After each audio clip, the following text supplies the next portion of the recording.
in here today. We do have the eclipse coming through, Yes. but But which it's just partial. It's not full eclipse. right where I'm at, I'm gonna see partial eclipse. Mm-hmm. But we should see it should see a pretty good portion of it here. But we are so my friend, it's really overcast here today, so it may not even, make much of a difference. I did have some glasses I was going to use, but I'm teaching this class during the eclipse. So I'm just going to tell myself everybody's outside watching the eclipse instead of coming. I know, instead of coming to class. Hi, guys. We are live on YouTube. Yes, I'm aware. Just talking a little bit about the eclipse and what's going on around here. Um, all right, Dan, welcome to the class. Hopefully, we see some people show up. Let me go ahead and refresh this so I can see any comments that come through. It seems like my quality is not too great on YouTube, but there's nothing I can do about that right now. I don't think. I have no idea. Anyways, guys, thank you. Welcome for coming today. Let me go ahead and get this party started. I want to run for the full 2 hours, but man, it is just I watched it for a little bit this morning and it was so slow that it's a little hard to stay focused on these things when that happens. And hold on, I'm going to share my screen. So if you can see that, can you please give me a Y in the room to make sure everything is up? We've got the disclaimer up in front of everything. Okay, now my chat has gone away. Perfect. Thank you guys. I'm just going to pull up everything so that I can see if we've got more people entering the room and can help them out. All right, guys. So, as we're looking here at what we've got going on, we want to go through the disclaimer first, guys. We are not financial advisors. These are strictly the opinions of us here at Responsible Day Trading. So this is, like I said, educational purposes only. So these are hypothetical situations, and past performance is not indicative future results. So just take a moment to read through these things so you can understand. All we're doing is we're trying to help people here. We're just trying to help you understand what you see, make a clear picture, and see if you can take those next steps forward. So, all right, guys, let's go ahead and let's start off with the website here. So we have done some updates to the website if it's been a little while for you. So if you want to find out a little bit about RDT, you can go here. You can find out about our courses that we have just by going here and seeing what we have available. Although currently we do have some free classes that we're doing as well. But you see, we've got quite a few different options for you guys, from just learning how to use NinjaTrader all the way through mentoring and coaching if you want to go through the course or anything, or if you want to go into the Vault. The Vault is a subscription that has trades of past 3 years that have been taken. So if it's something that interests you in seeing those kind of things, you can go there. Also, if you're looking for a Spanish program, boom, you can click right here. But what we want to talk a little bit more about today, guys, is we do have a live class schedule that I want you guys to pay attention to. So we're trying to really reach out to you guys a little bit more and be here for y'all. So you can see that we have our schedule right here. We have it both English and in Spanish. Oh, my coffee's been sitting here for a little bit. We have it both English and in Spanish. So what we're doing is every Monday we're running a live market rundown. But if you're looking at when we're running these live classes, you can see we're having Spanish classes. This is going through section 1, which is the basics. And I'll actually bring up that course just so y'all can look at it a little bit. And I'm sorry, this was last week. I did section 1 no, Jason did section 1 on Saturday. I believe Dan's doing section 2, and I'll be doing section 3 and 4. And so basically what we're going to be going through is the first part of our course. And we're going to be going through, what are e-minis? I'm sorry, what are the MACDs. What are the EMAs? What are these price bars we're seeing on the charts? All those kind of things. So we're going to have those available on Thursdays for Spanish class, on Saturdays for English class, with the live market analysis in between. And we'll go and look at that course in just a minute. But what I really want to do right now is talk about the seminar. So we do have a seminar coming up this month, at the end of this month, April 26th through the 28th. And that seminar is going to have, we're going to have a lot of information that we're going to go through during there. We're going to have real time market analysis. We're going to talk about things like the minis versus the micros, psychology of trading, money management, all those kind of things that we're going to walk through here at that seminar. Now, if you want to be a part of that, you can go to responsibledaytrading.com/RDT seminar, and you can reserve your pass. We have a 1-day pass. And I'm sorry, this is going to be a webinar, so it's going to be online. You can have a 1-day pass or a 2 or 3-day pass or full pass. So you can come and join us for that, and you can look at all the information to get those passes through this site. You can also see, excuse me, you can also see the what's being offered on each day, what we're going to be going through to really discuss and cover during that. And we're going to have all hands on deck. So everybody will be there. It'll be me, Jason, Davis, Cesar, Dan. All of us are going to be in there talking about some different things. So it's going to be really nice. We're also going to have someone come and speak on the psychology of things as well. So that would be great to have y'all there. Remember, it's RDT, or Responsible Day Trading RDT seminar. Excuse me. And I'll put that in, or if one of you guys can type that in the room for me, that would be great. Cesar or Dan. I would appreciate that, because I see you in here hanging out with me. Okay, so the last thing I wanted to look at, just kind of going through these live classes, I wanted you to see what it was like to see what those courses are. So we do have a bunch of different courses here that we offer, but this one is the free course, the RDT Core, and it does go through our classes. You have a live Zoom link, so you can join those classes there.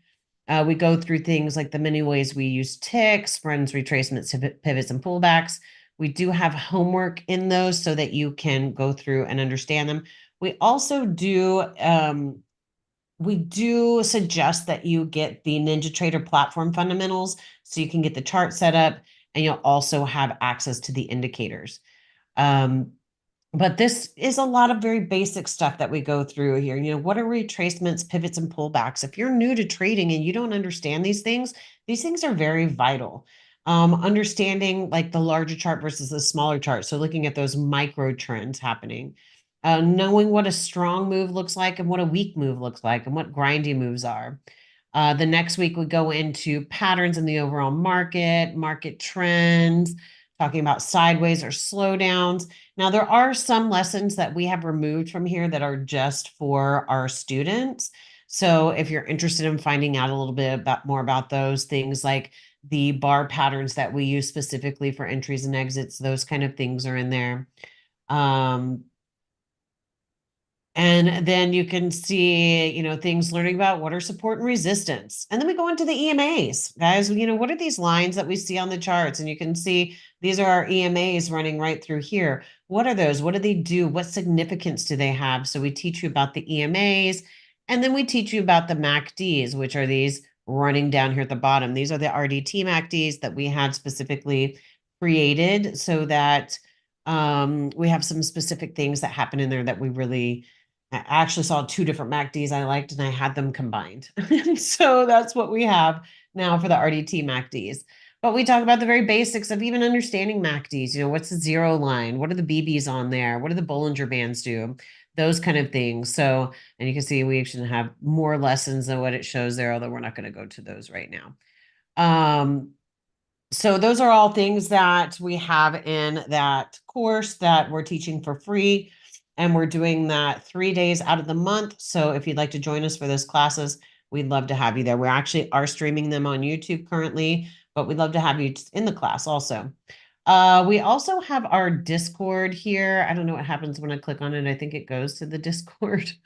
So I'm not I'm not the Discord savvy person, but if you are not a student here and you want to see what we have going on, we do have places where our students are putting their trade setups in here, or putting their trades that they have taken in here. So we do have trader charts where you can see there's Tim's charts from there, Davis's charts. We do a lot of discussion of what's going on with those trades and just kind of walking through things together with each other. And so you can see what it looks like for people who are going through the course, or people who are coaching here, what it looks like when they're breaking down the market and looking at trades. And so I know Cesar said he took some trades today, but I don't know if he put them in. Are these the ones you took right here? Oh, yeah, I think they are. So we'll come back and look at those a little bit later too, in the afternoon, or as we're going through this, if things are moving kind of like I'm anticipating, which is a little bit slow. But happy to have y'all join our Discord. Come on over there and check that out. All right, so let's go ahead and start off with the news, and we're going to go to the market news. And here we can see nothing for today. Okay. We have FOMC coming up. For some reason I thought we just had that, but no, we have FOMC coming up this week. So nothing today, nothing tomorrow. So nothing Monday, Tuesday.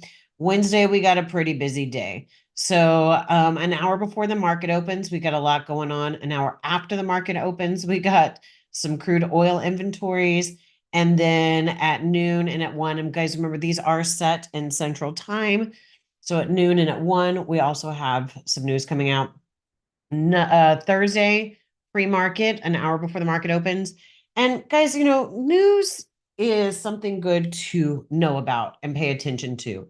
It doesn't mean that you have to get out during news. I would suggest getting out during FOMC, because FOMC is wild. Sometimes, sometimes you just blink and you miss it. You don't even know what happened. But other times, FOMC really gets to booking it, and it moves so fast that it's really hard to really grab your entries and your exits. You get a lot of slippage. So I typically tend to suggest that we sit out during FOMC. That is your prerogative. It's your account. You can do what you want to do. But that's just, my personal opinion. Okay, and then like I said, Thursday an hour before, and then at noon. But we have nothing on Friday. So it could be, it's been a little quiet lately, although pretty sure it picked up Friday, I believe it was. It got a little wild. I wasn't even at my desk anymore, which is fine. It's okay if you miss those kind of things, but it is a little tough because you've been waiting and waiting and waiting, and then all of a sudden, boom, there goes everything. So first chart we're going to look at today, guys, is going to be our daily chart. So let's go ahead and take a peek at this. Now, this is showing us all the way back to August of the year before last. So there's 2023, 2022.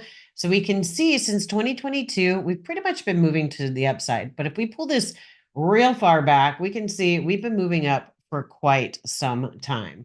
It really has some really decent pullbacks, but in the most, we're just heading to the upside. Now, are we going to continue doing that forever? I doubt it. We're going to see pullbacks that are going to pull us back much deeper, that are going to make people gasp at times. But, it's part of it. It's what we anticipate. Now, we've been watching this market as it's moved up and made these little bit higher highs, and it's really been struggling to make higher highs in the MACDs. The MACDs just keep leading lower. But we have what's a conflict here, right? Because the MACDs say that we're pushing down, but the price or the EMAs, and I'm going to see if I can grab this EMA without grabbing all the other bars, but okay, just trying to grab this EMA. Nope. Okay, that's fine. I just wanted to show how this top EMA right here and this bottom EMA, these are our large and our small EMA, they're really wide and spread apart. And when they're really wide and spread apart like that, that is indicative of strength. We've had strength and momentum moving to the upside. And so we have something saying, we're trying to push back down, but we have a lot of strength from the momentum and the movement that we've seen that is pushing this to the upside. So even though we're getting divergences, and divergences when the price and the MACDs are disagreeing, and typically we go with what the MACDs say. But in a strong trending market, the MACDs are going to continue to show us divergences. And so what we did see in the beginning was this nice little breakthrough of that bottom Bollinger Band that said, okay, cool, we're going to start moving down. And we get the price that pulls back, still doesn't get past a major pivot. I mean, we haven't even really seen a real major pivot in the MACD or in the price in quite a while. We see one little bit here, and then they're starting to do kind of these smaller little pullbacks as compared to pivots per se. So do I expect this to pull back down? Well, until these MACDs start to roll and get back inside of the Bollinger Bands and push back to the upside, they are trying to tell us more down, but they are weak. We had one little pop of strength, but right now they're weak. They're still outside, so we may see this still pull back down a little bit more. But we had this nice little hard close down, hard close up in the price right here. We had this bar close all the way down at the bottom. That next bar started there and pushed all the way up towards the top. So it is a little bit of, like I said, a mixed bag in the fact that we see strength going up here, prices that's come down, but also an area that says it may try to hold and push it back up a little bit more here. So it's a bit of a fight. And when that happens, things start to slow down. And so we've noticed in the price that it slowed down a little bit.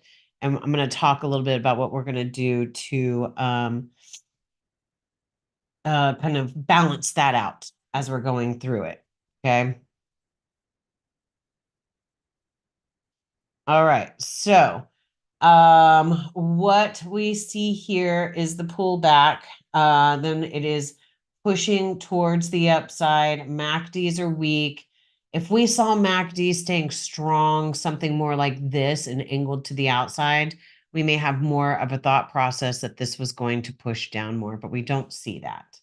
Okay. We don't see the strength going down here. We don't see a lot of separation between all of the BBs to say that we have a strong move to the downside. So in the long run, even though this may pull back a little bit more, my mind tells me to anticipate a little bit more up. We've broken through this bottom Bollinger Band, but we haven't gotten any lower than this last area that held. We tried to get through here, tried to get through here. So it's almost like it's, I say something all the time when I'm talking to my students and I say, bring the drama. And when I'm saying bring the drama, what I'm saying is I want you to understand that a lot of times we're going to see a strong move in the opposite direction before we see that push that we've been looking for. So was this the drama that it's bringing? I need just a moment, guys.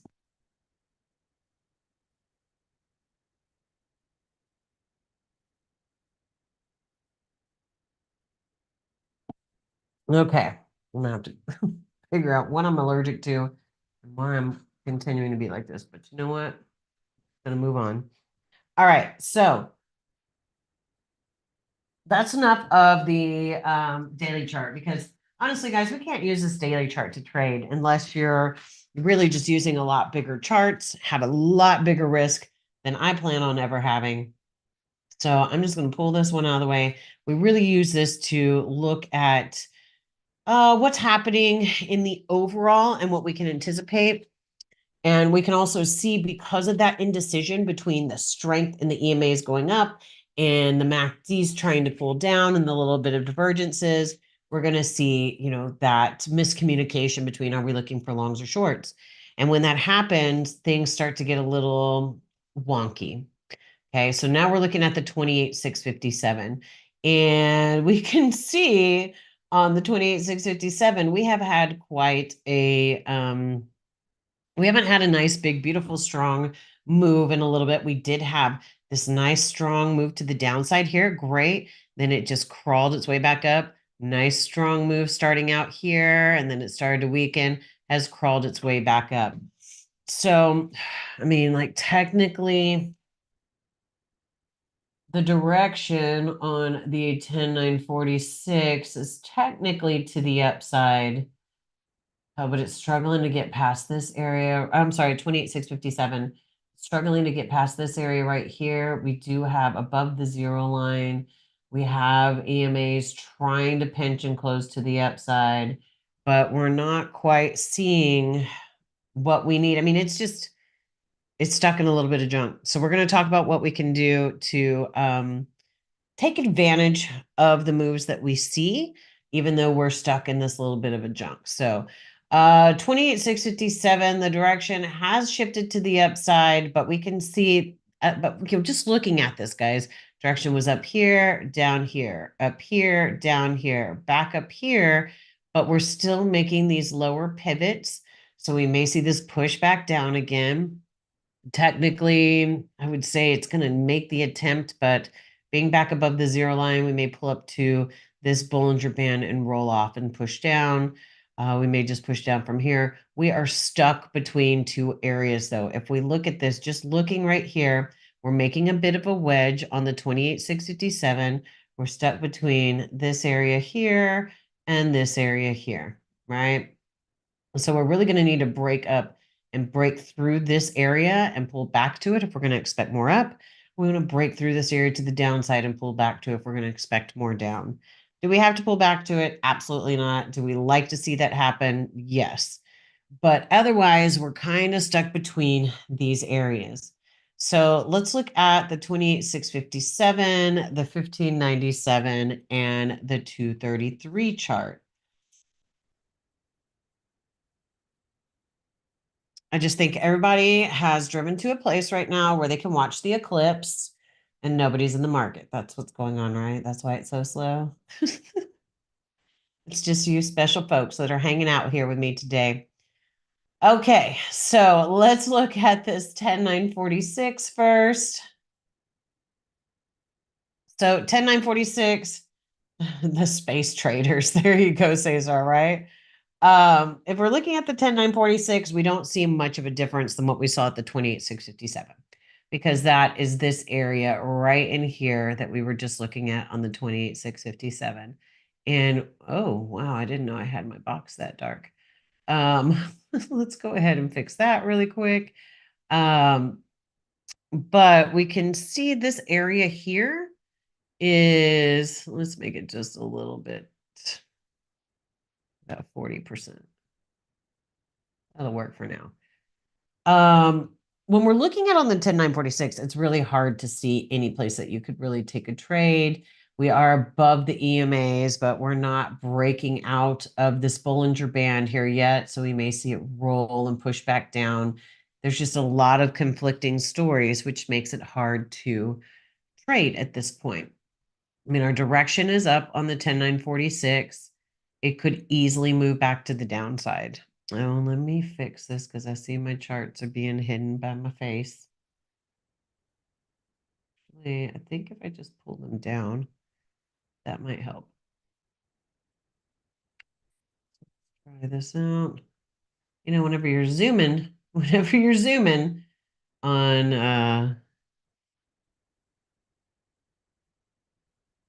YouTube, it will kind of hide. I'll have my picture up in the screen. So we're working on just kind of making it a little bit easier. There we go. That works. I can see it now. Perfect. Yeah. Can even pull this up just a bit. All right. So, yeah. So the 10,946, even though it technically is up, we have this Bollinger Band that's holding up the party. We'd really need to break through that and see this move to the upside to believe that it's going to go up. Not happening. We're still in that bit of a wedge between these areas. 1597 direction moved to the upside here. It shifted, tried to shift down, but did not complete the downward shift because we would need a bar to close below this bar, which is the first one pulling away from the EMAs. We needed to close back here. Didn't happen then. So direction remained up. Got a bit of an M pivot that looks like it's trying to push down with the MACDs leading lower. Ooh, but I'm not fighting this, guys. The 233 I was given a few possibilities to take these moves to the downside when it pulls back right in here and it doesn't cross that top Bollinger Band. But if you were going to take this back to the downside, you'd have to be very, very clear that when we get back into this area, the moment it starts to slow down, you're probably going to want to get out of that sucker. Because if you don't, you're going to find yourself getting run over. So as you can see here, it started to slow down and do a deeper pullback. Can it push down more? Sure. It hasn't rolled inside of the Bollinger Bands here, but we see this area that's just held so many times. There's no reason to get yourself stuck in that. When it shows you signs to get out, and if it gives you another opportunity, get back in. But I don't know that this is going to, we're just stuck between that rock and a hard place. So we've got a lot of conflicting, what's to the upside, what's to the downside as we're looking through these charts. And so what I like to do in a situation like this where it's moving so slow is let's find the opportunity in the moves. So at this point, I would pull my 610 into the middle of what is now my trading chart.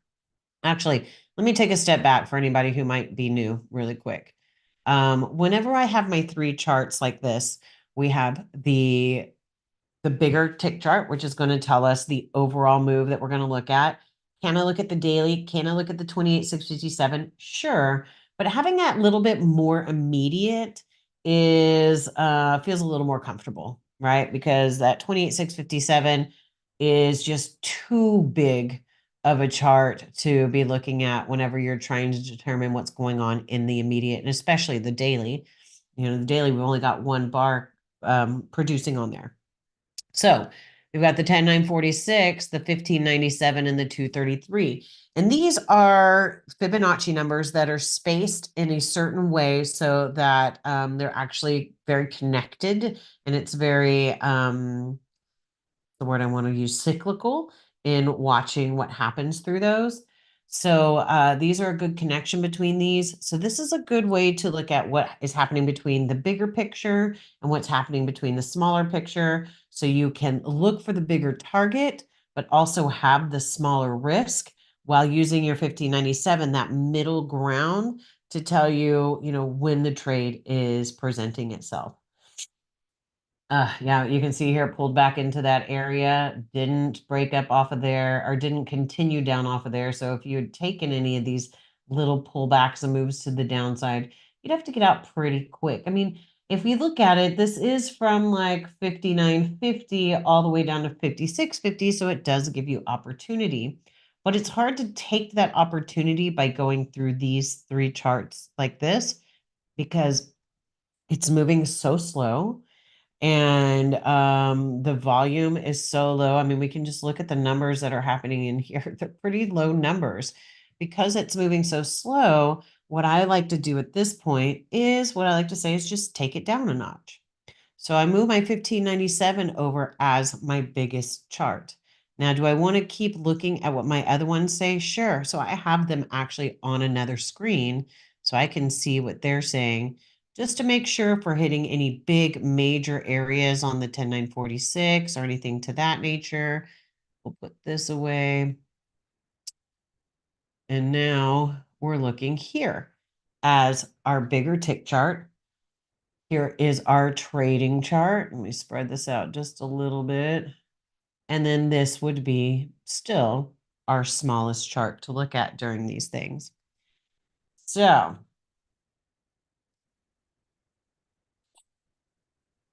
while we're doing this, let's see, I guess we could talk about some of the opportunities that happened prior, because I really don't think we're going to see a whole lot moving right now if it continues to move the way it is now. Let's see, we're 30 minutes into it. You may see a little bit. Hey, Cesar, you want to send me your chart so we can just look over the trade that you decided to take this morning? I know we took a long opportunity. even just looking here at the 1597, we did have some opportunities that pulled back into the EMAs, or just pulled back and gave us some areas where we could take some short trades. But you would have to pay attention to whenever these bars started to not follow through, how we weren't breaking through these bottom Bollinger Bands. Yeah, you can send it to me. Maybe I think you can drop it in here, Cesar, and I can pull it up and we can look at it. But looking at how these don't break through would give you the opportunity to exit these and re-enter as they're going down. Well, let's see how that works. Okay. Let me save this. Sorry, Cesar just sent his picture in. That's what I'm going to be looking at that. Let's see how the quality is. I gotta go to downloads. There it is. Oh, no, that's good quality. Like it. Okay. Sometimes when we send stuff over WhatsApp, the quality isn't very good, but this is really great quality through Zoom. Okay, so we're gonna look at what Cesar decided to take today, and it was as everything was still going up.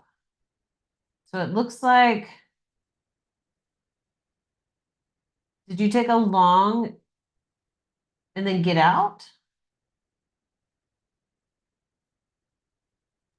Actually, what I did was placing a short by accident. I was pretending to take a long, I but got you. Took the short, got out, took the long, boom. Okay. yeah, I reversed the trade, so it was going. The intention it was to look for a long, but I placed a short Hold on instead. really So quick. I I'm just gonna make sure my share options are on so they can hear uh what you're saying. Okay. I think that should be good. So they can hear you on Zoom. I mean on YouTube. okay. Yeah. Yeah, what I was saying is that I wanted to take a long because of the break of that resistance, but I accidentally Hit took a short. short. Yeah, and Oh, when I saw that, I had to reverse the trade, and it was only like one or two ticks yeah.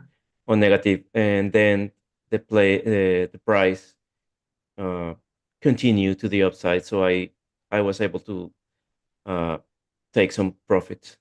Okay, so two things. Where was your risk? It was 2.5 points. So it would have been like right back here, right below here. Yeah, probably. Yeah, that's good. Yeah. Probably at the EMA. Oh, all the way down here. Well, let's see, you got in 52.50 pretty much, right? Yeah, 52.25. yeah, we can say that. 52.50, no, sorry, 52.58, right? 7.56, so it'd be about right here. And then a point, yeah, maybe off by a tick or so. So it might be, it'd probably been right behind here. Because you're doing 2.25, 2.5. 2.5. Okay, yeah. Be right back there. Um, is this something that you moved your risk up along the way as it was pulling up? Uh, I moved it right after the first pullback, but then I didn't see any other pullback. It was continuing grinding to the upside, so I just let it Right run. after this one right here? Yeah, Yeah. and I saw on the bigger chart the strength on the MACD, so I just let it run Yeah. on the other one. Yeah, I saw a lot of strength, so I just Nice. let it run. So your first one is Five it's just 5 points. just hit your stop or hit your target. It hit my target at 5 points, Was and this then also hitting your target, or is that one that you closed out manually? it was also the target, the Nice. second target. Like spot on. Yeah, actually, after that, it continued a little bit longer to the upside, but I didn't want to risk anything more because of the speed of the market. It was so slow. I'm like looking at, okay, I was looking at my charts at that area. So that was Around right that here. area. Yeah, Yeah, around there. nice. Yeah. So even though it did go up, it gave a really decent pullback. You had the white BBs there. Let's look at it really quick. Um,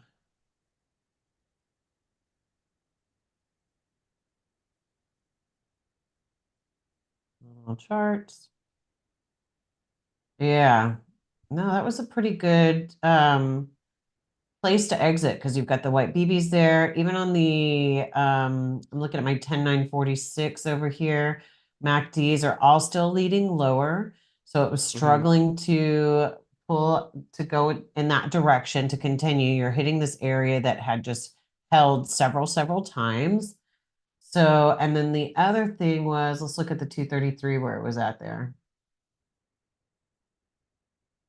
Yeah. You're super far from the EMAs. You've got the possibility for it to snap back on all three of them. You've got the white BBs here leading lower on the 610, leading lower here. So that's always something that I say to people like, one of the things I would either be doing is moving my risk up just little by little as it's going on its way up there. But if we move it up at this point right here, it has us right at the EMAs, right? So it has a really good opportunity to come back and take us out at the EMAs. Dan said, me gusta. I like. Um, And so a lot of times, whenever it's for me, if it's starting to pull away something like this, I'm just pulling my risk in closer and closer and closer. I know it hit your target, which is great. But something like that, I'm just going to pull my risk in closer and closer as it gets there because I know it's like the time is limited in how much it's going to go up. And then it pulls back. And the next opportunity I would say would have been right in here when it rolls back and pulls off of that area, starting to break through to the upside here. So, I mean, there was what may have been the next opportunity right here. But if you've gotten something like this, especially with the way the days have been lately, then one of those like count your blessings and just take it and go with it. So, oh, Cesar lost connection. It's okay. I was just over here singing your praises. It's all good. It does feel really nice to know that, to see you guys come from a place where you struggled to get some of these trades and you're making some really, really good decisions these days. So, so, as I was talking about this area back here, I kind of wanted to come back to this and talk a little bit about since we're just kind of stuck right now. Hold on, let me just do a quick evaluation before I do that. Looks like it's pulling up, trying to break through to the downside. Starting to see some separation from the 1597 here. Okay. But we do like to wait till close to close of the bar so that we can really see those opportunities present themselves. I think Cesar lost connection again. Said is that eclipse coming by Mexico right now. My friend who's outside with the glasses right now, her mom called and was like, I'm coming to pick you up. The end of the world is coming. Like, we're good. Ugh. Yeah, I'll be honest with you. I wouldn't do much of anything sitting through this. This would be a time when I would probably walk away, because I would get myself stuck into trying to take something like the short here to continue down more. I see you back, Cesar. It's like I think you keep losing your connection. I've got to sneeze. Please hold on.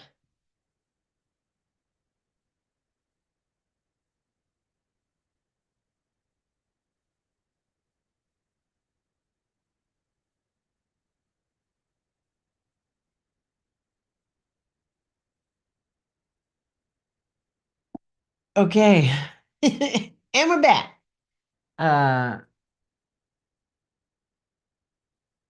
Okay, you shared a divergence trade. Can you drop it in here, Cesar, and we'll go through it? What I was going to talk about, honestly, for a few minutes, and actually, I'd like to do it with my 1597 and my 10946 up here so we can get an idea of how to look at these kind of things right in here. This movement to the downside that happened here, and it's tough, but it does have some opportunities whenever it pulls back into the EMAs. Here, we've got the EMAs showing us that we're going to push to the downside. We've got things like what we call snapbacks that are happening, slow and rolls, lower pivots on the 233, which all say we have the opportunity for this to continue down. Now, when you're in this kind of thing, you don't have a lot of distance to go back to the EMAs on the 10946. And so you may be thinking, well, I don't want to trade directly into those, but we can see what's happening. These EMAs are so weak on the 10946. When we pull into these areas, it's easy to violate them. So but we also know that these bars have been long and kind of weird and kind of janky. So we want to pay attention to that as well. So if you decide to take any of these moves to the downside, you need to pay attention to the fact that it's not breaking through areas here. We do still have some strength down that says it's going to continue down, but we're going to see these pullbacks when we're not seeing those MACDs even break through the bottom Bollinger Band. And we got that last little bit of, like I like to say, bring the drama, where it pushed down and made this flag reversal bar, and it finally broke through the Bollinger Bands, but it just barely broke through the Bollinger Bands. When it finally broke through there, and then we got the reversal bars, and we got what we call a snapback, we saw some opportunities to, number one, get out of that move to the downside, but number two, possibly take a move to the upside at that point whenever it starts to pull back and tell us that we've got some strength and momentum. But it dies out pretty quickly after that. So you have to, part of what the part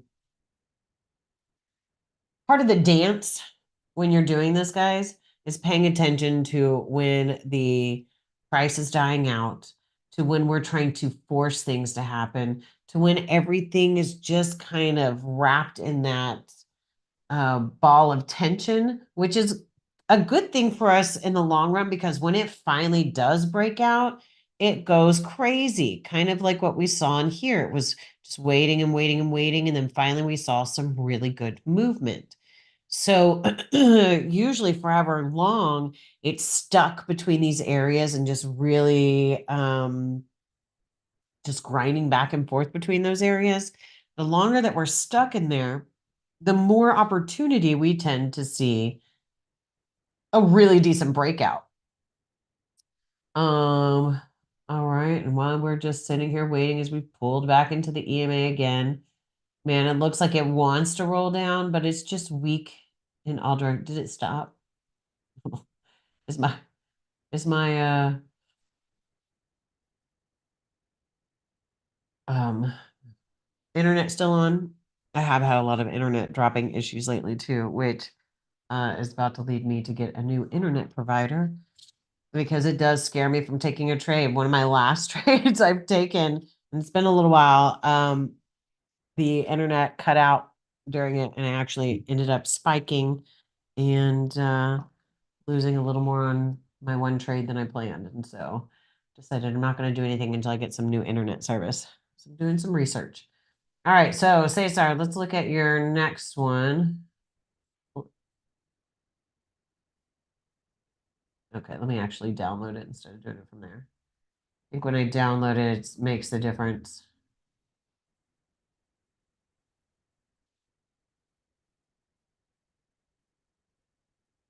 All right. Nope, it's the same. This one's different, Cesar. It doesn't come across as clear, but it's all right. So you took a divergent short. Ooh, man. Yeah, you had the possible in pivot price back to the EMAs. So you're expecting the price to go back to the EMAs. We had the pull away from the Bollinger Band, or from the EMAs. which we expected to snap back because they act like magnets. We had the divergence. We had the where it couldn't even reach that top Bollinger Band to push it to the downside. We had nice divergence happening between here. Now, we didn't have divergence between these pivots, right? But we had those nice white BBs, which give us the opportunity or the mindset that it's going to be pushing back down. And I'm guessing, let me see, you're still in here. Yeah. Cesar, were these also pre-planned targets?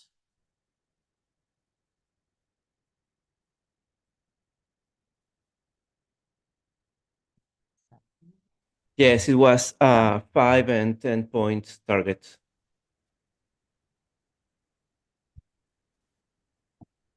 Okay, good. Man, so those are good.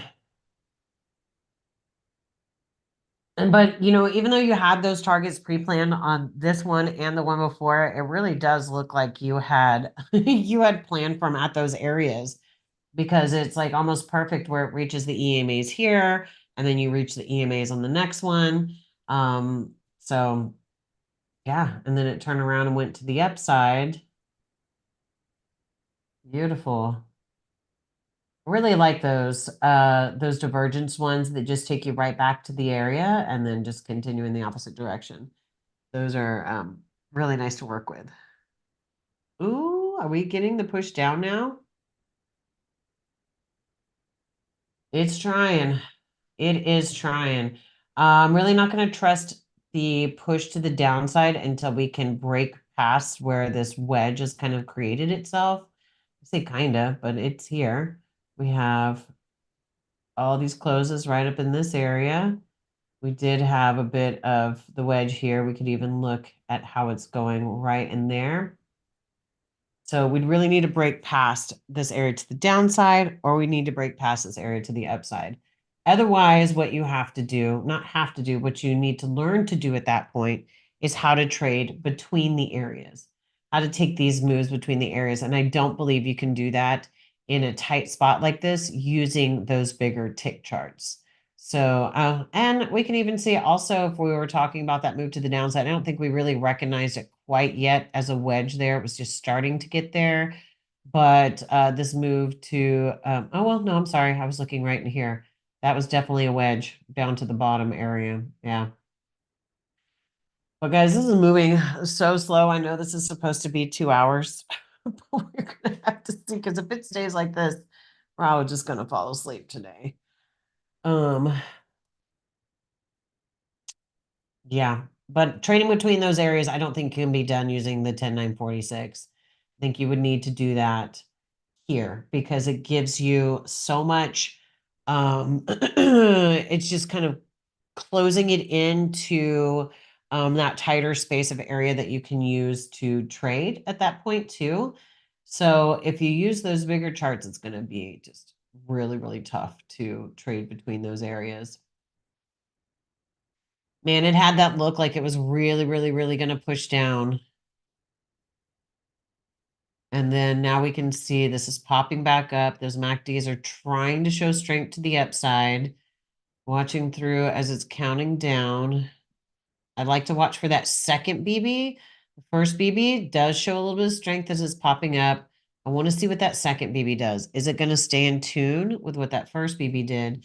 So this would be a case where you're maybe trading from area to area. So because you're expecting this to push back up at this area, what do we see? A little bit of divergence, flag reversal bar, lots of distance to run back up to the areas. So you have a decent amount of space to create that move to the upside. And then, we're coming to that middle ground of the EMAs. Are the EMAs going to hold? I wouldn't be so just dependent on it because we've gone above and below and above and below so easy. But I would also not be shocked if it gave me a little bit of a slowdown or a stall out there. All right. So these BBs are creating a lot of space and a lot of distance. second BB when it breaks the Bollinger Band. This one was your first technical break of the Bollinger Band. Here's your strength between these. Let's see how that one looks, but right now we've got a lot of strength between those BBs. I know that you, Dennison. So I think so what I'm saying is I used to look at the first BB as it broke the Bollinger Band, and that's typically what's in what we talk about.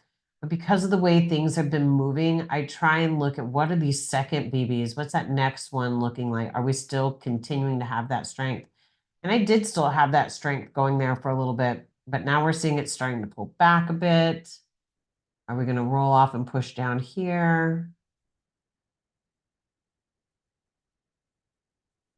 I'm still in my mindset, we're still stuck in the middle of those areas. It's trying to give us the push to the downside a little bit more. We're really going to need to see these BBs roll outside of the Bollinger Bands. I also have to remember I'm using the smaller charts for these too. So we're going to have to see this roll and start to push down. It does have a nice, what looks like a reversal bar there, but I'm not trusting it just yet. Like I said, we may see it push off of that area, right? We don't want to discount that it's an area that can hold and at least give us a push in the opposite direction. These bars are too small.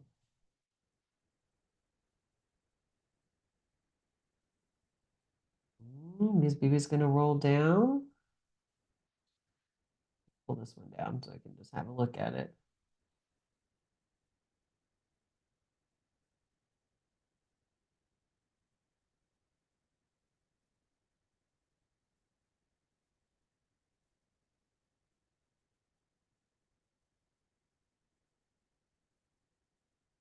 I still feel like we're stuck in that area. So I think that we get ourselves almost caught in a just kind of caught up in what we're seeing in the immediate right here coming off the area. If we are to take this short, what looks like a short here, especially since we just popped down to this area and popped off of it. These are very, very weak blue BBs. So it can definitely roll down. If I look at my 10,946, we're still just kind of stuck in this area. We haven't broken through the top band. We haven't broken through the bottom band.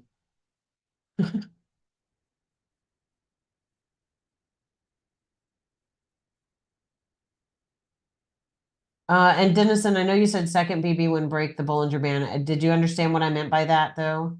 I just want to make sure that came through clear. So here we broke the Bollinger Band for the first time. We're still kind of sitting on it, but there's where we broke it. That would be our second BB. If you didn't consider this one broken because it's kind of on the line, that's our second BB right there, and that's the distance between it to show that we still had a little bit of strength to the upside. Okay.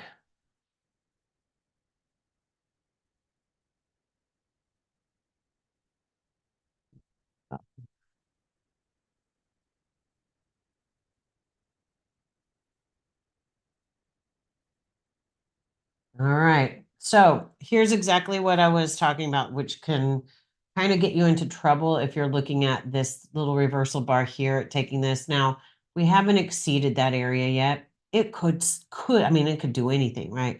But it could technically still roll off and push to the downside from here. BBs are not telling us that that's going to happen right now. The BBs are showing strength. It's moving to the upside there. We rolled off the bottom Bollinger Band and pushed up here. So that's why I would avoid. So technically, if we're looking at, oh, we got a reversal bar here, we've got a reversal bar here at the EMAs, we should be looking for moves to the downside, but it's not true because we're stuck between these areas still. So you have to really pay attention to the small differences when you're stuck between those areas.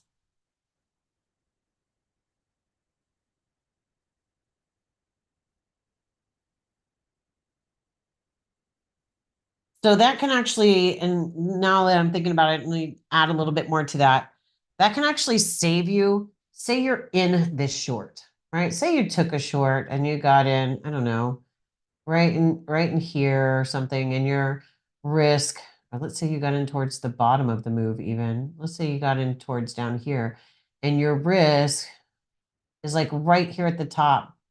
It can save you from getting stopped out if you're paying attention to the fact that the MACDs were still showing strength against the move that you got into. So it can save you from being stopped out. It may not say, it won't save you from taking the trade initially, but it'll save you from keeping or like adding more risk to it. So from exiting the trade earlier. Because I'm a big fan of if we get into a trade and it starts going against us, then just get out and don't wait for it to hit your risk.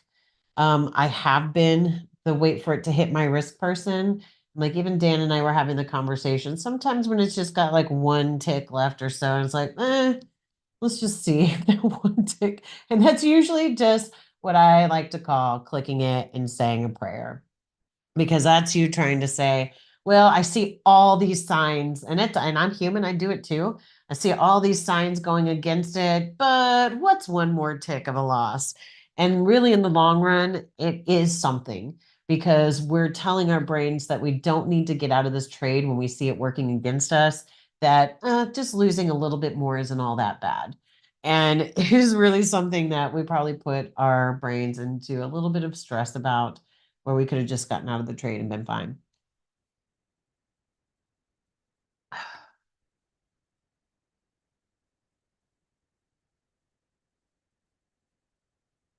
Yeah, this is supposed to go until 3 today. If this keeps moving like this, there's no way I can go until 3 with it like this. Okay, well, then we got a little pop.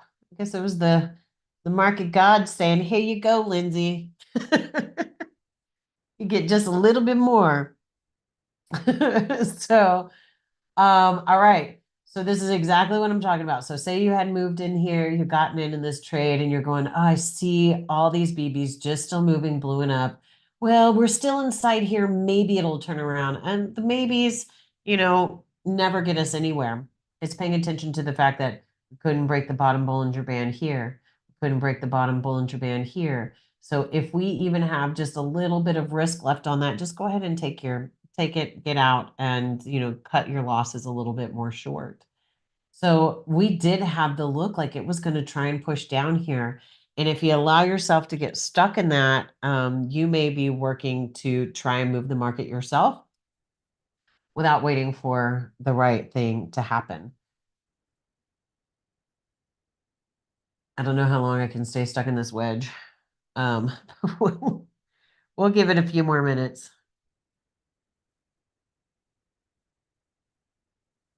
Dennison, are you planning on coming to the seminar with us? Well, I mean, it's online seminar because we wanted people from all over the world to be able to join a little bit easier, but we'd love it if you, awesome. We'll reach out to Ange to get the information about that. So Angelina can give you all that. Um, excuse me, I'm going to go ahead and just, for anybody else, drop the, my nose got to keep running. Drop the, link.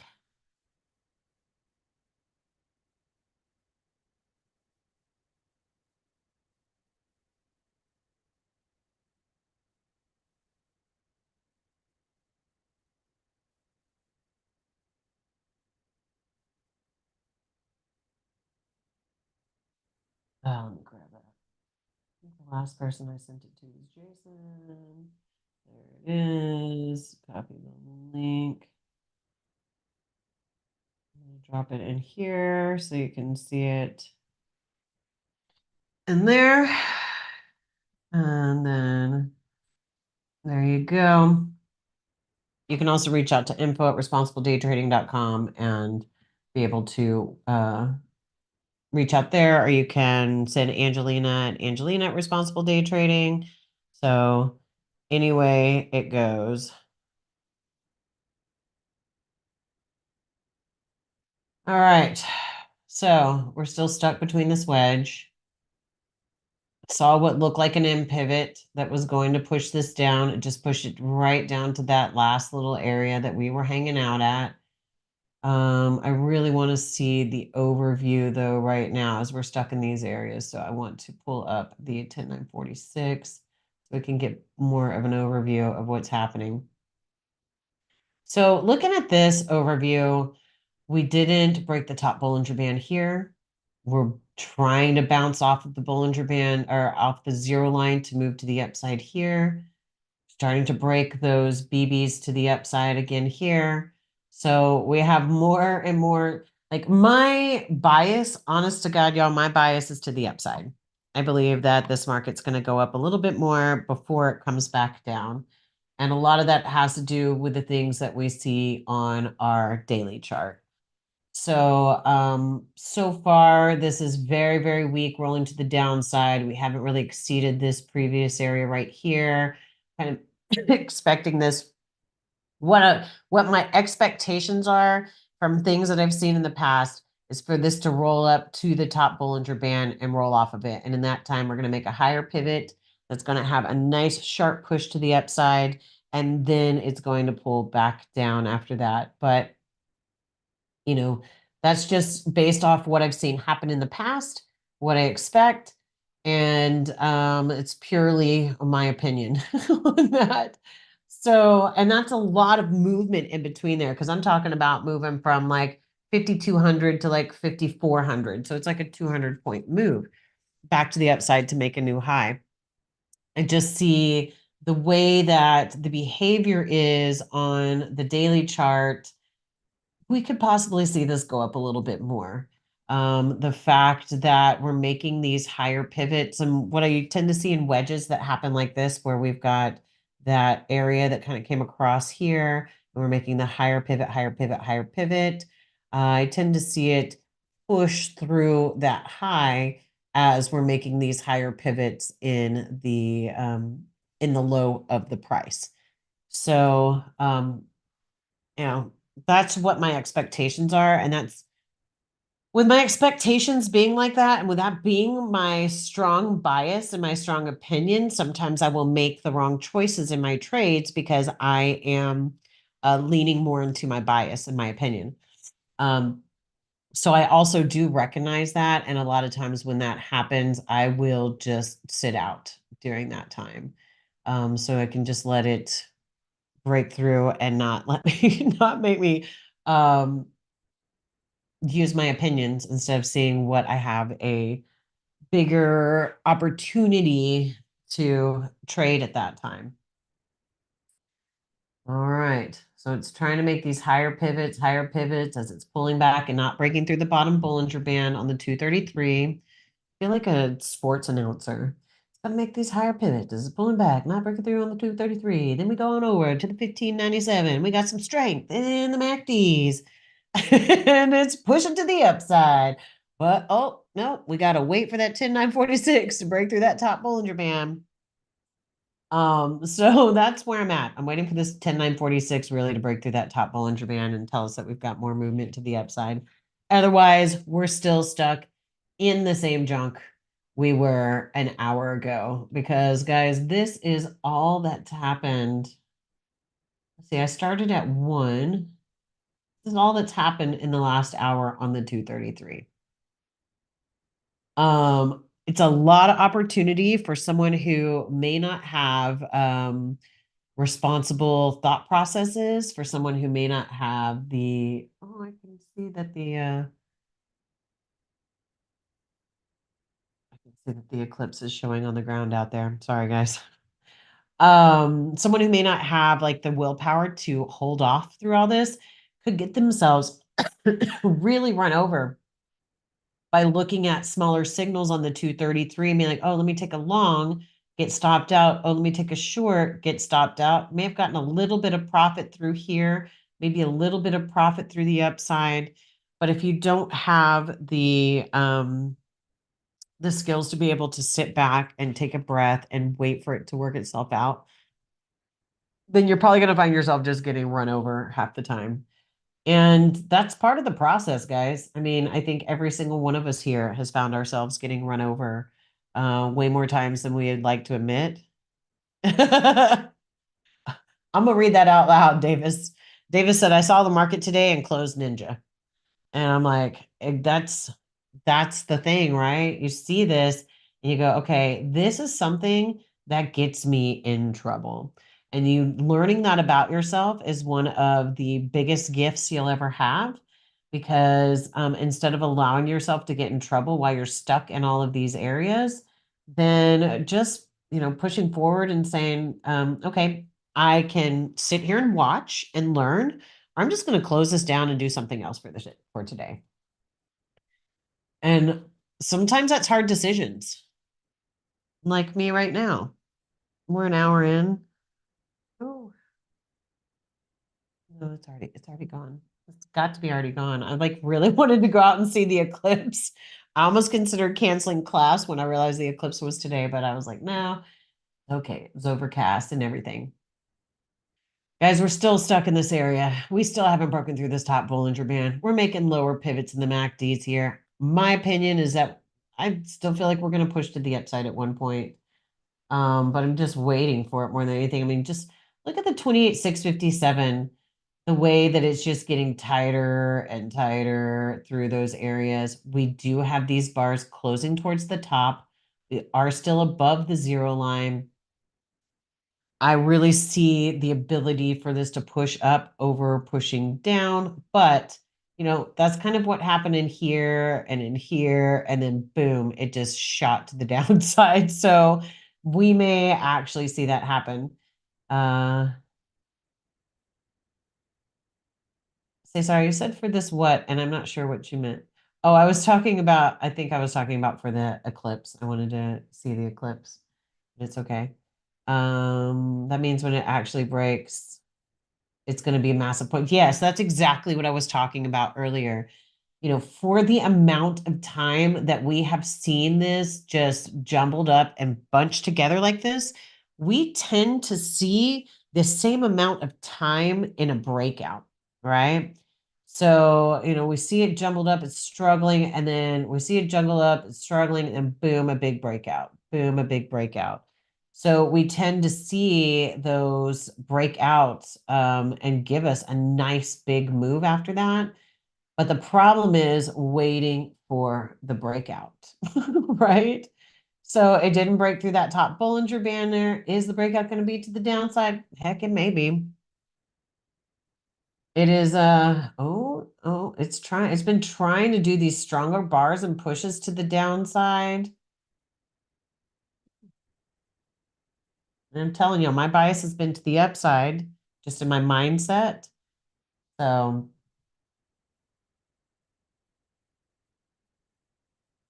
I would struggle either way right now.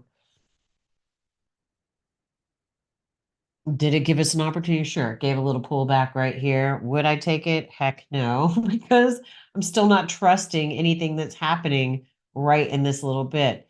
Now, this is why I say, something like bring the 1597, the 610, the 233 over, because it might give you a little bit more quick and available opportunities when doing that. But you don't want to spend your whole time just switching back and forth between the charts. So you want to be able to spend some time watching what's happening and just settling into whatever chart process you're using or chart setups you're using.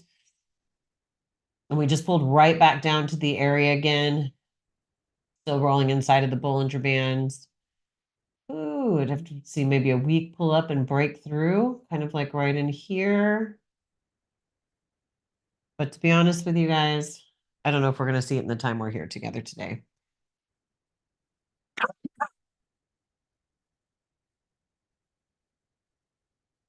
What we tend to see is around 230. So it's 208. Around 230, we tend to see a little bit more pickup and breakout. I'm just not sure that I'm going to wait for that today, to be honest with you. I think I need to go take some allergy medicine. Here we are, just pulling back up off of this area, bouncing off of it again. So for the last hour and a half, this is all we've seen on the 1597. A little bit, I don't want to say disappointing, because honestly, y'all, we got to learn how to, like I said, we've got to learn how to behave during these times, right?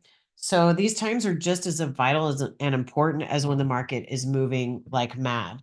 Because if we don't know how to behave during these slow moving times, we're going to get ourselves run over.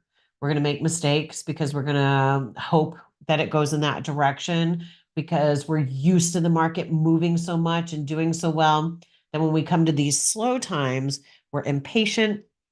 We're trying to force the market to do what we want it to do and all those kind of things.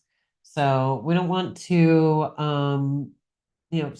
so sitting through these things can be just as valuable of a lesson as sitting through a market that's moving extremely fast.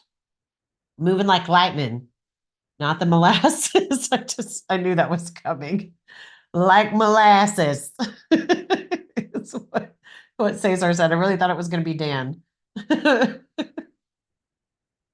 And pardon me for 1 second. I'm going to blow my nose again.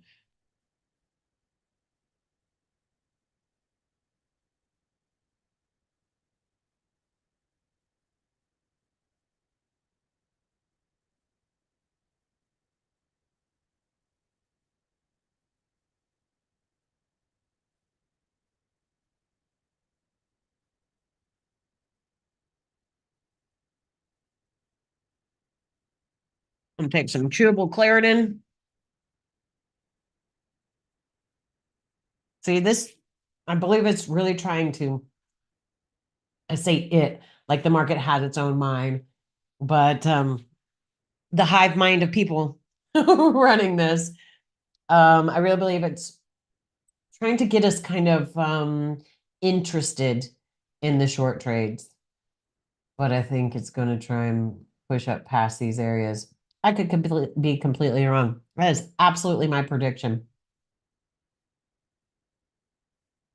But it could very easily just pop off this top band right here and just roll to the downside.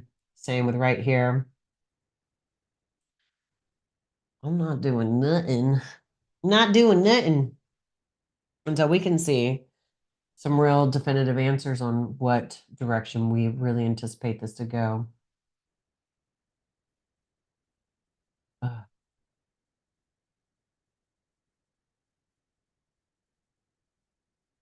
What is it? 212. Not only is the market moving like molasses, but so is time. I mean, guys, really the only way to trade this kind of thing that we see here is from the top to the bottom, right? From the movements from the top to the bottom. And right now we are most definitely in the middle of that top to the bottom movement. While I say my bias is on long, it looks like it's trying to push short. So I'm just not going to do anything. I'm just going to watch it and wait. And I'm probably going to give this about 5 more minutes and then we're going to just call it a day because it's killing me just a little bit. Killing me softly with these bars. Please forgive me. When I get bored, I will start making up songs. So let's not do that. Let's not allow it to get to that point. I just see this and I see all these closes towards the top, but we're still rolling down below. So it's like such a just mixed signals through all the charts. And we're just kind of waiting for it to give a nice clear signal. Ooh. I'm gonna finally get that long moving. All right, nice little pullback there above the 0 line, inside of the Bollinger Bands, trying to break that top Bollinger Band here. Really trying to break the top Bollinger Band on the 10,946.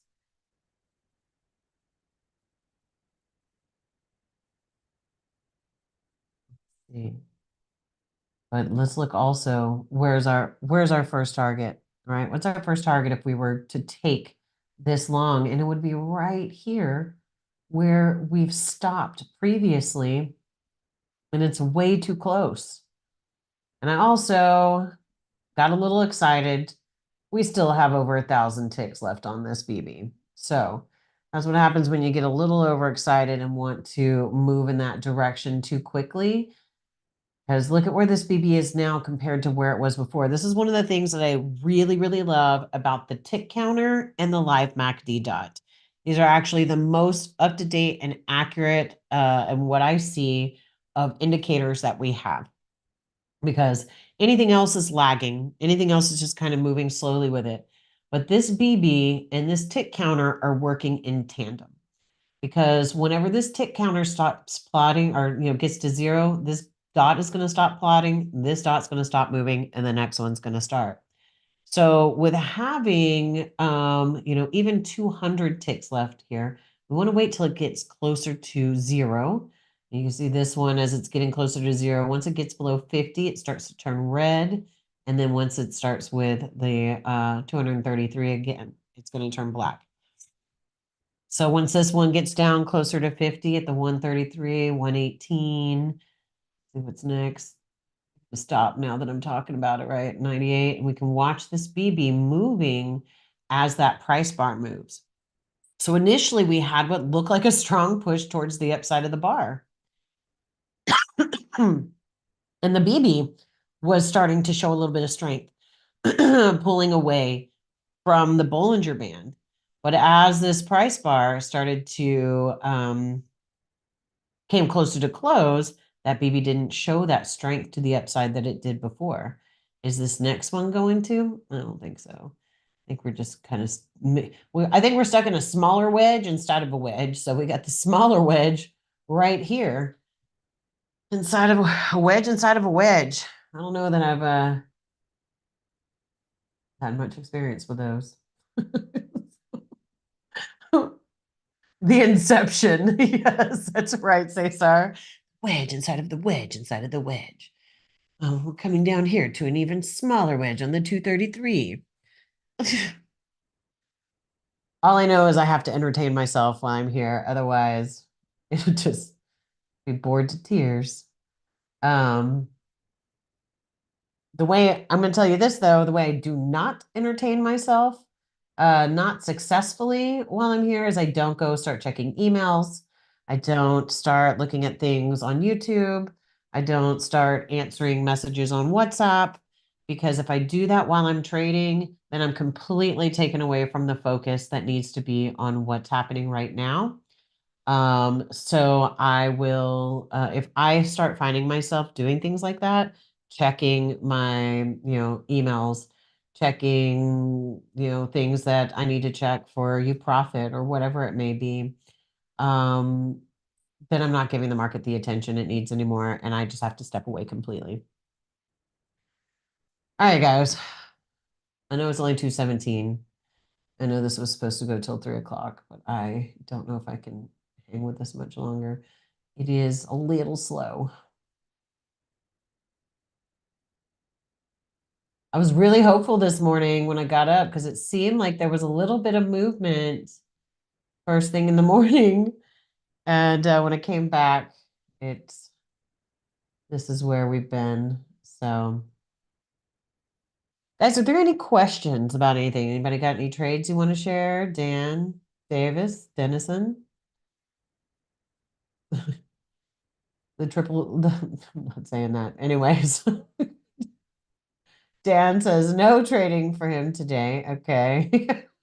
Almost said I stopped myself. Um,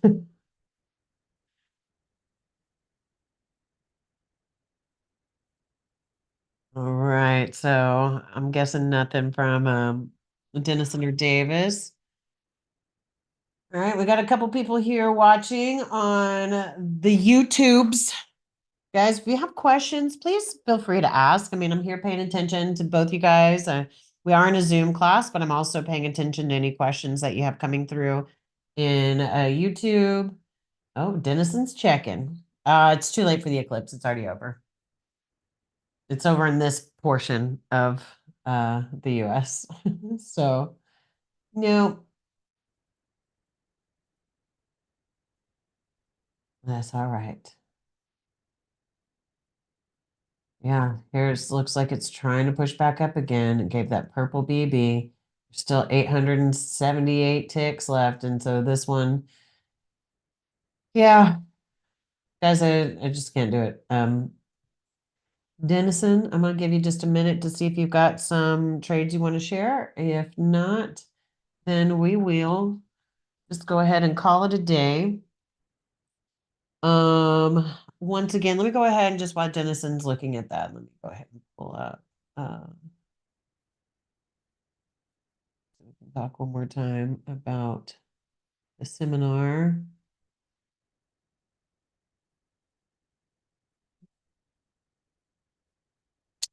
And guys, if you want to find out a little bit more about RDT or about us, you can go here.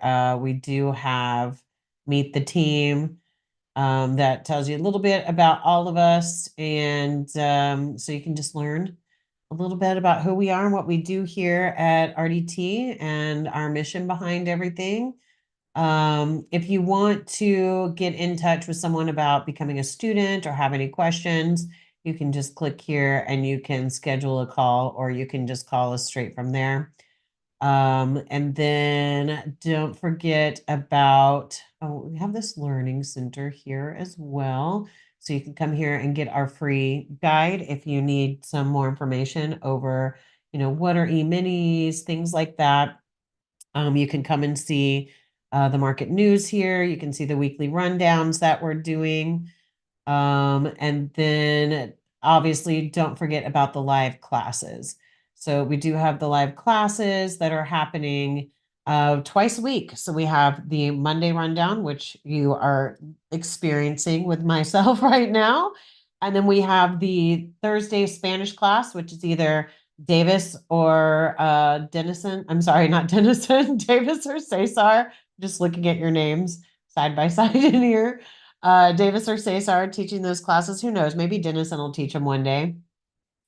But you can do those Spanish classes here. And then if you want to join us for the English classes here, Dan, I guess I'm teaching section 2 because you're doing section 3 and 4, right, Dan? Because that's on, yeah.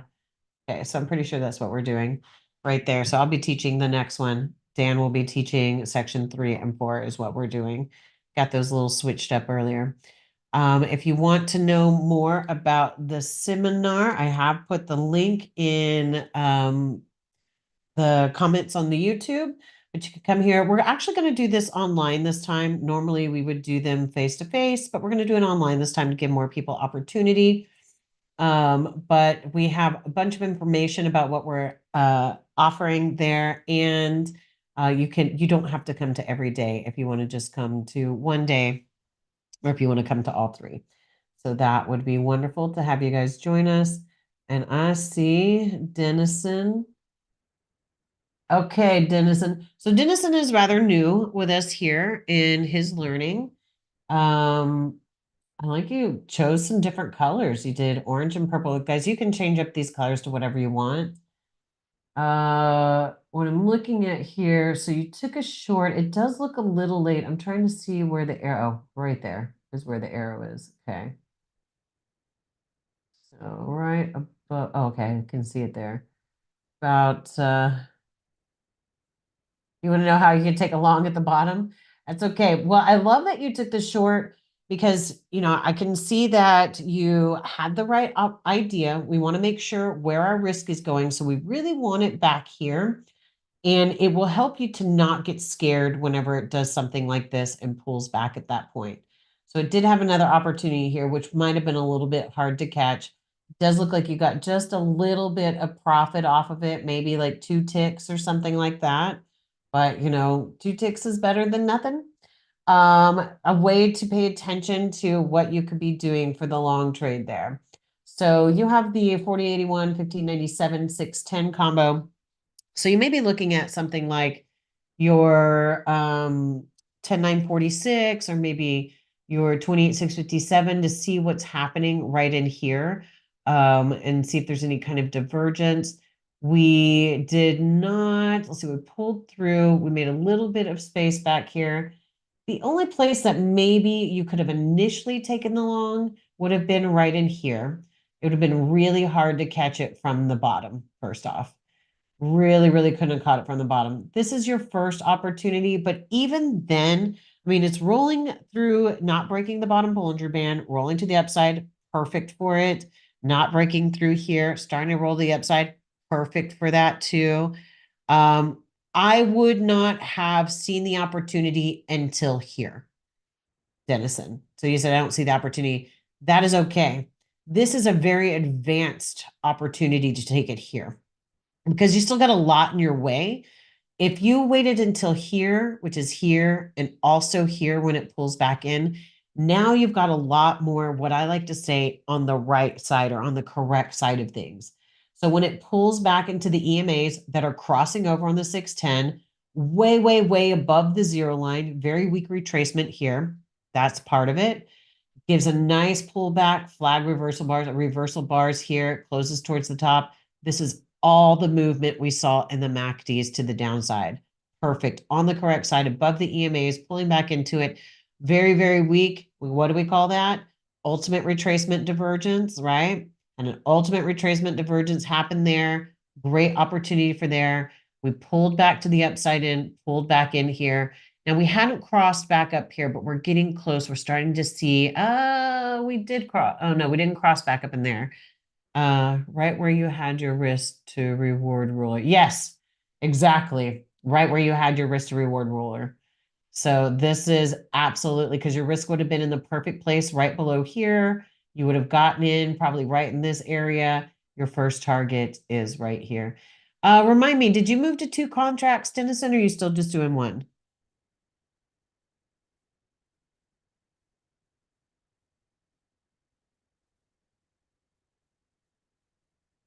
Okay, not. You don't know how to move to 2?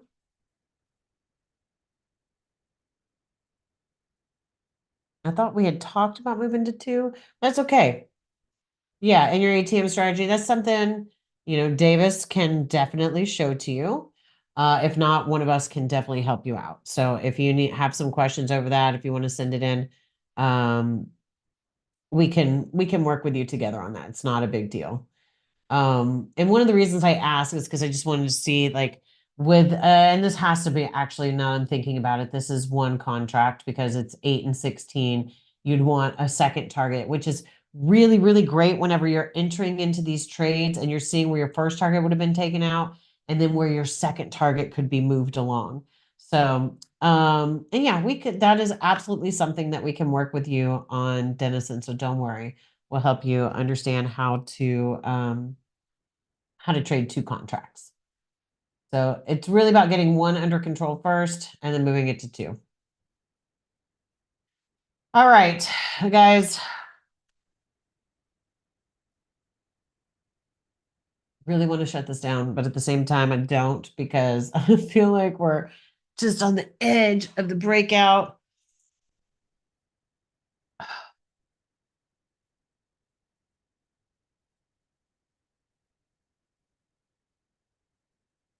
Yeah. No problem, Dennison. Thank you for being here too. And I believe Davis said he's going to give you a little help with that on how to is my screen frozen? On oh, hold on. Thought my screen was frozen on my um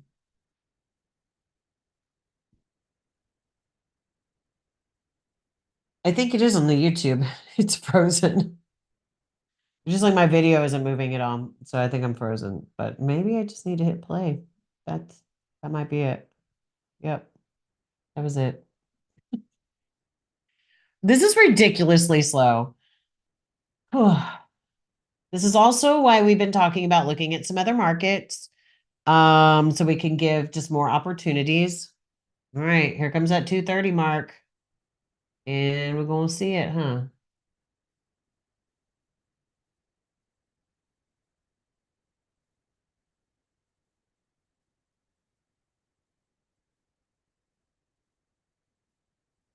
All right. So just for the record, you guys, I've been saying that I anticipate this to move up. Um, although there has really been nothing that we could do to make us feel super comfortable about taking the longs just yet. This one's starting to break that top Bollinger Band, which would make me feel more comfortable about it. But we got to see that second BB because here we broke the top Bollinger Band, right? And the second BB just pulled right back inside. So let's see it break out of there. I would love it.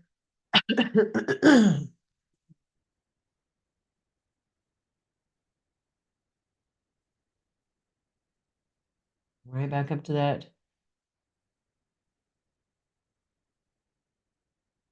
All right, Cesar, you have a great rest of your day. Thank you for being here with us.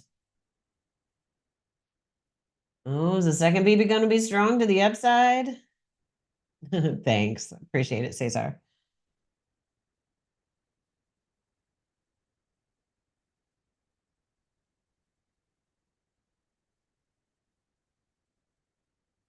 The white BB's on the 233, which is a sign of strength. 10946 is really trying to break out of that top Bollinger Band as well, but you still have 8,000 ticks left, so that could absolutely change.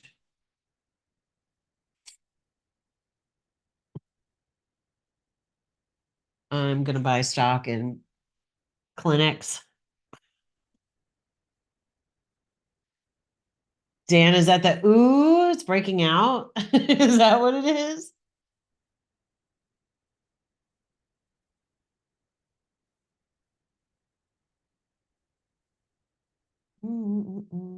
It could be. Yep, look. Second BB starting to pick that strength up. First break. Yep. All right.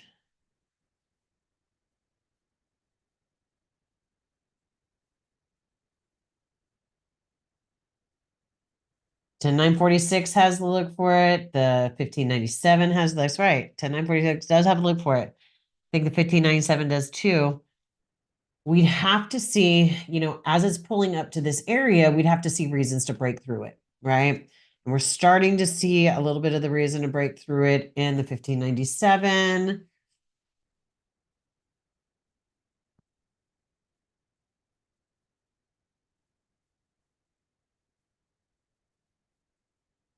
Ooh.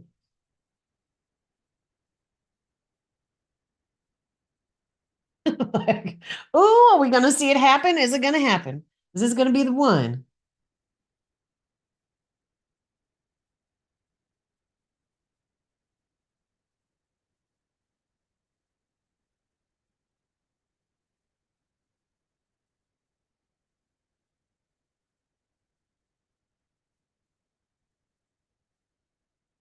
All right. Got a little bit of a pop. See, these numbers starting to pick up just a little bit. They aren't in the 50s anymore.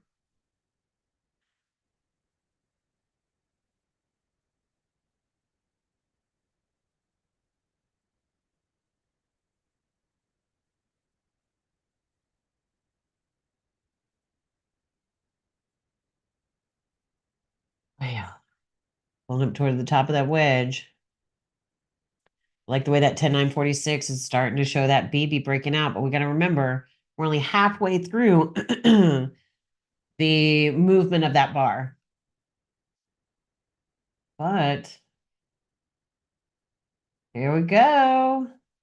Here we go. Here we go. Here we go now. So glad there's hardly anybody to see my singing skills around here today.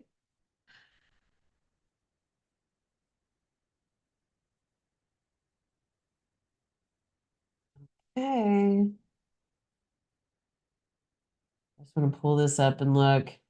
Starting to break up to the top side. We still haven't broken through that top Bollinger Band on the 28,657, but it's definitely a possibility. What? Let's do this.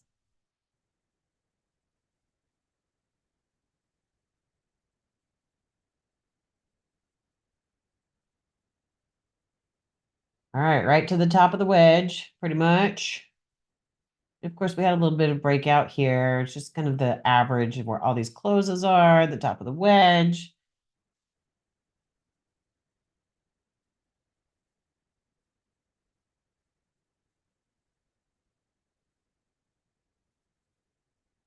Well, looks like that was all she wrote.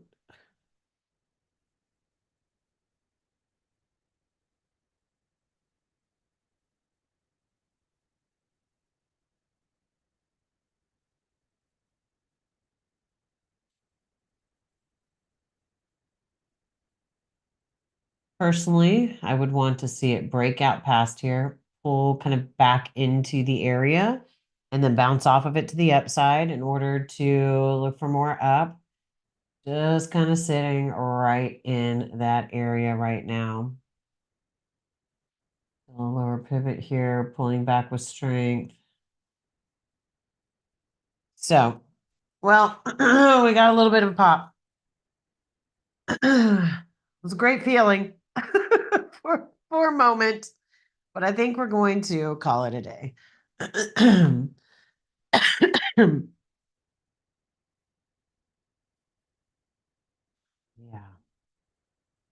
See, we were all excited together, Dan, but it did not break through. No problem. Thank you guys for being here. I appreciate it. If you have questions, yep, that about wraps it up. Uh Dennison, I know that you're at the point where you're sending in your trades, so I look forward to seeing those whenever you send them in and we can go over some things. I also know that Davis is going to go over with you about excuse me, about the different contracts. And if you have any questions over that, just send it in. We'll be happy to help you out. But otherwise, that is going to be a day for us. So, guys, I hope everybody has a wonderful rest of their week. Spread the news about the seminar. Let's get some people there. And I look forward to catching you on the profitable side. All right. Bye, guys.